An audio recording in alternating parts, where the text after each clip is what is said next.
นี่ค่ะช่องพิชยาก่อนนะคะกูกินมาม่าเกาหลีกับแชนชาแดนแชนแชมแชมแชมแชมของแบ็คพิงค่ะให้ดูใกล้ๆก็ได้อันนี้ของจีซูนะคะสะสมกระป๋องไปแล้ว3 กระป๋องค่ะคุกก่อนนี่มันงานคุกไม่ได้ของคุณ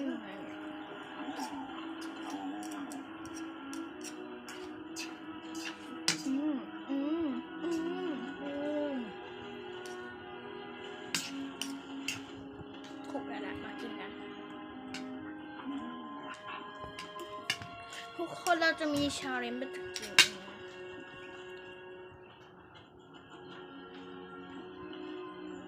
เชิญดูนะไปกินทานเป๊ปซี่หน่อยกินหน่อย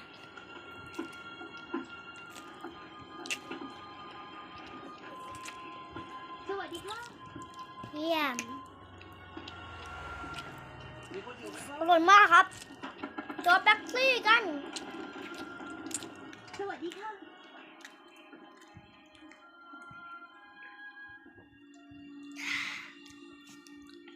อะไร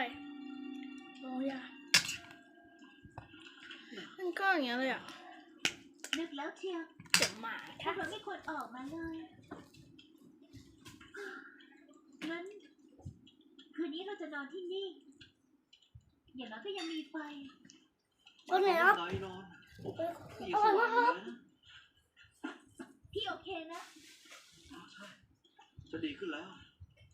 มาเถอะรีบไปต่อดีกว่า พี่ควรนอนพักแล้วหลับสักคืน ตอนนี้หัวพี่ไม่แล่นเลย พ่ออยู่ข้างนอกแล้วเธอคิดว่าพ่อจะนอนหลับลงไหมล่ะ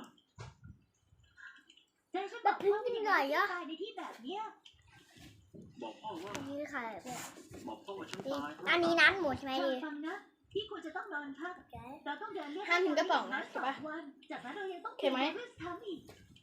เอาเรื่อง ถึง ยาก ก็ตาม เอามาให้ดี มา ฉันจะทายแค่นู้น ดีจะเก็บสะสมไว้ โอ้เอาไว้ไปขายได้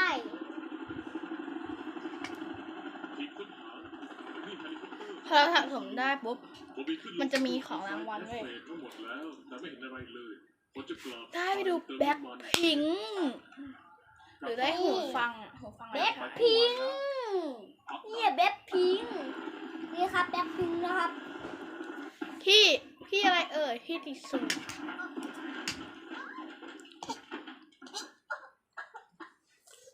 สนุกจังเลยนะ ถามจริงเจสถ้าไม่มีฉันแล้วเธอจะเป็นไง ก็คงเป็นแบบนี้แหละชนเยี่ยมครับ ให้ทายค่ะมาม่ารสนี้สีอะไรครับเอาคือรสอะไรมา มีด เอาไว้ปิดปากเธอ ำให้ช้อยด้วย เอา นะคะ ไว้เหลือที่เธอ ดำชมพู เหลือง แล้วก็สีเขียวค่ะ มีสีรสนี้นะดำชมพูเหลืองเขียว เดี๋ยวจะบอกคำตอบนะคะทายมาที่คอมเมนต์นะคะ กดไลค์ด้วยนะครับ5 4 3 กินข้าวเย็นก็หน่อย 2 1 0เฉลยสีชมพูนะคะ สีชมพู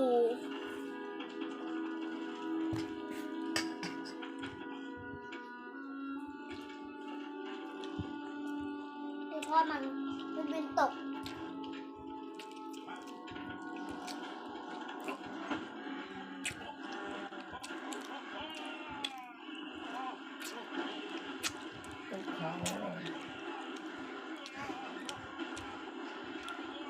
ไม่ตาย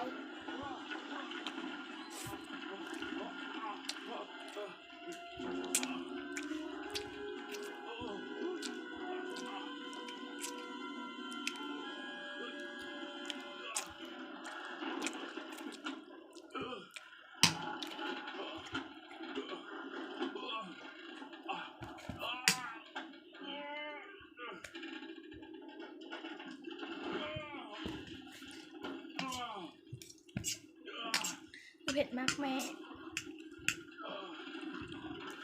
เดี๋ยวครับมันจะแบบพิงอยู่ครับนะได้แบ็คพิงไม่รู้ครับดีกับพี่ นี่ครับตั้งคือแบบคุ้มอ่ะคือครับที่เราสั่งนะครับ เดี๋ยวมานะครับ นะครับ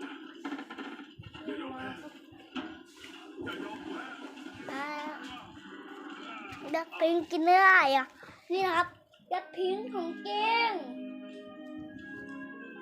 เห็นบอกครับเห็นบอกครับก็แล้วกินด้วยกันครับตัวตา เห็นไหมเราได้ถ้าไม่มีฉันพี่จะเป็นยังไง กลับไปชิคาโก้แล้วมั้งเสียใจครับพี่เรือเต็มแล้ว คาบี้เหรอเอาชื่อนี้มาจากไหน แม่มันเรียกมันแบบนั้นนี่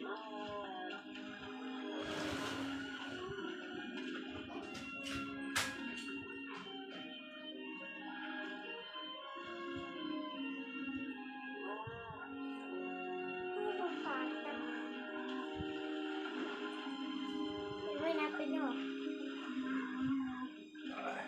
หมีนี่ตื้อจริงนะ